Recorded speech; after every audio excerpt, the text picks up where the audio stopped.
En orbite autour de la Terre, dans leur vaisseau spatial, ils sont si proches et si seuls que même leurs pensées, leur mythologie intime parfois se rejoignent. Il leur arrive de faire les mêmes rêves.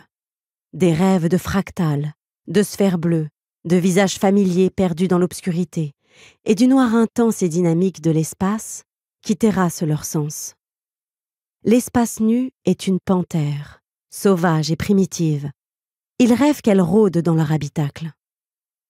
Ils sont suspendus dans leur sac de couchage. À quelques centimètres d'eux, derrière une peau métallique, l'univers se déploie en simples éternités. Leur sommeil s'affaiblit alors. Une aube lointaine pointe, et leurs ordinateurs pulsent les premiers messages silencieux d'une nouvelle journée. La station, en éveil perpétuel, vibre de tous ses filtres et ventilateurs. Dans la cuisine, les restes du dîner de la veille, des fourchettes sales retenues à la table par des aimants, des baguettes glissées dans un étui fixé au mur. 4 ballons bleus flottent dans l'air ventilé. Des guirlandes en aluminium proclament « Bon anniversaire ». Ce n'était l'anniversaire de personne, mais il fêtait quelque chose et n'avait rien d'autre à disposition. Il y a une traînée de chocolat sur une paire de ciseaux et une petite lune en feutre au bout d'une ficelle, attachée au montant de la table pliante. Dehors, la Terre tourne sur elle-même dans un amas de lumière lunaire et semble se dénuder alors qu'il fonce vers sa surface infinie. Les touffes de nuages au-dessus du Pacifique rehaussent l'océan nocturne d'un bleu cobalt. Voilà qu'apparaît Santiago sur la côte sud-américaine, en approche dans un halo d'or flamboyant. Invisibles derrière les volets clos, les alizés qui soufflent sur les eaux chaudes du Pacifique Ouest ont provoqué une tempête, un moteur à combustion. Les vents prennent la chaleur de l'océan là où elle se concentre, sous forme de nuages qui se densifient, caillent, puis forment des cheminées verticales, générant un typhon. Tandis que ce dernier se déplace à l'ouest vers le sud de l'Asie, leur vaisseau fait route vers l'est, en direction de la Patagonie, où une aube lointaine épand son arc néon à l'horizon.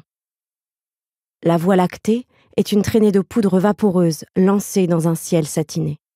À bord du vaisseau, c'est un mardi matin. Il est 4h15, début octobre. Dehors, il y a l'Argentine, il y a l'Atlantique Sud, il y a le Cap, il y a le Zimbabwe. Par-dessus son épaule droite, la planète laisse échapper un soupir matinal, une étroite fissure de lumière en fusion. Il traverse en silence les fuseaux horaires. Tous ont été à un moment donné propulsés dans l'espace par une bombe au kérosène, puis dans l'atmosphère à bord d'une capsule surchauffée, l'équivalent en poids de 2 ours bruns faisant pression sur eux. Leur cage thoracique a tenu bon contre la charge, jusqu'à ce que les ours se retirent l'un après l'autre. Puis le ciel est devenu l'espace, la gravité a diminué et leurs cheveux se sont dressés sur leur tête. Ils sont 6 dans un grand H de métal suspendu au-dessus de la Terre. Ils tournent sur eux-mêmes.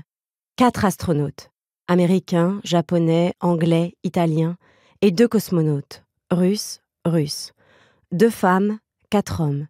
Une seule station spatiale composée de 17 modules interconnectés, filant à 28 000 km/h. Ils sont les 6 derniers d'une longue liste.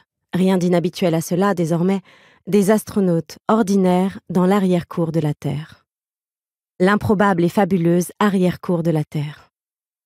Et ils tournent au gré de leur lente et longue dérive, en une roulade perpétuelle, tournent sans cesse au fil des jours. Les jours se succèdent rapidement. Ils vont rester ici environ 9 mois. 9 mois à dériver en apesanteur. 9 mois avec la tête gonflée. 9 mois à vivre comme des sardines. 9 mois à s'extasier devant la Terre, avant de revenir sur la patiente planète. Une civilisation extraterrestre penserait peut-être en les regardant « Que font-ils ici? Pourquoi ne vont-ils nulle part et tournent-ils sans cesse ?» La Terre est la réponse à toutes les questions. La Terre est le visage réjoui de l'être aimé. Il la regarde dormir et s'éveiller et se perdre dans ses routines. La Terre est une mère, guettant le retour de ses enfants, pleine d'histoires, d'extase et d'aspirations. Leurs os sont un peu moins denses, leurs membres un peu plus minces, leurs yeux emplis de visions difficiles à décrire.